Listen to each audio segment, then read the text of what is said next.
morning. It's Saturday, February 6, 2020. This is this month's breaking news, bringing you the latest news around the globe. Indonesian search teams have recovered the first bits of record of a passenger plane that crashed into the Java Sea on Saturday. An aircraft investigator has now said the jet lightly shattered at extremely high speed when hitting the water. 62 people were on board the Boeing 737-500. Authority has also pinpointed the location of the flight recorder. They hope the black box data will clarify why the plane came down just a minute after taking off from Jakarta.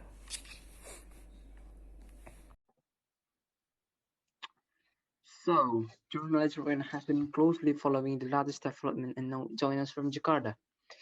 Ryan, good to see you. So, has the search operation produced any new evidence yet? Um, right now, the divers and remote operated vehicle or ROV still work into finding the black box in the marked location from yesterday. Yesterday, we know that the Navy ship detected the signal from the beacon transmitted from both flight data recorder and cockpit voice recorder. That location was also confirmed by the divers as the source of the signal and the crash location. That place is also full of aircraft debris in the sea depth, and some personal belongings of the passengers was also found in that location. And also looking from the size of the aircraft debris, which is very small, it looked like that the airplane most likely hit at the sea at extremely high speed.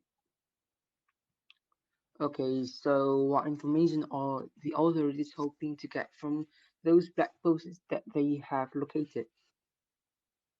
Well, there is two black boxes that was actually found.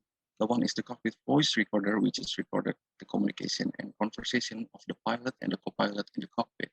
But from the information we got up until now, there was no distress signal from the air traffic controller.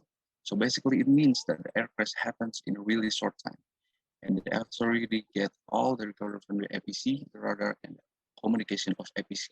But still, there was no distress signal found. They also began to interview all the people involved in this accident. But setting that aside from now, we still hope that the black boxes recently found will reveal a lot of information about what really happens regarding to the air crash. Okay, so journalist Ryan, thank you very much. You're right.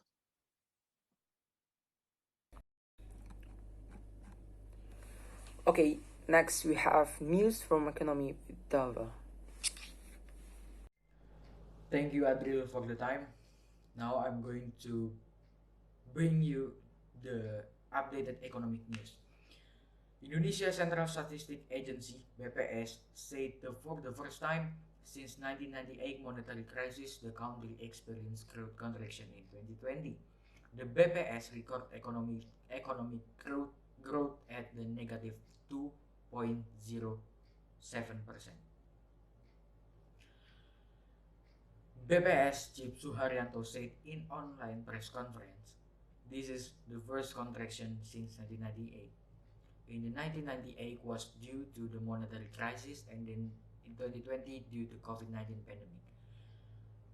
Based on the structure of gross domestic product or GDP, in 2020 only 7 sectors in Indonesia post growth. The sector growth rate were slower than 2019 with the exception of the telecommunication, finance and insurance sector as well as health and social activity. Health service and social activity post 11.6% growth from the year before.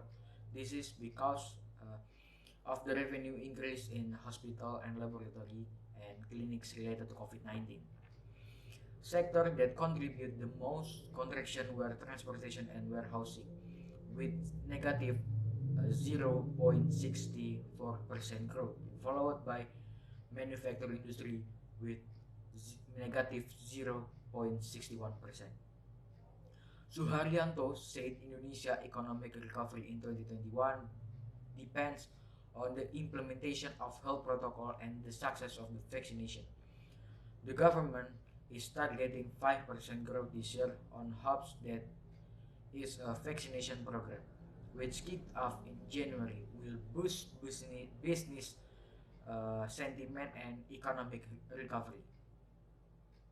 Finance Minister Sri Mulyani Indrawati said this week she would boost fiscal support for the economy in 2021 to nearly match in the 692.5 billion.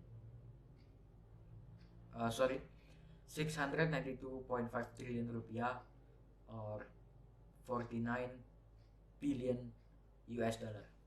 The government allocate for the pandemic relief program last year. Okay, that's all for the economic news. Back to Adril. Thank you. Okay, thank you, Daffa. And then next we have today's weather with Khalip. Okay, thank you, Adril. So it is estimated that the weather in all areas of DKI Jakarta will experience light rain on Saturday. According to the Meteorology, Climatology and Geophysics Agency, these conditions last from day to night. Likewise with the weather in the four buffer cities of Jakarta. Light rain will fall in Depok, Bekasi, Bogor, and Tangerang, morning to night. In fact, most of them have the potential to experience moderate to heavy rain, namely Bogor, Depok, and Bekasi. That's all for the weather news. Back to Adril.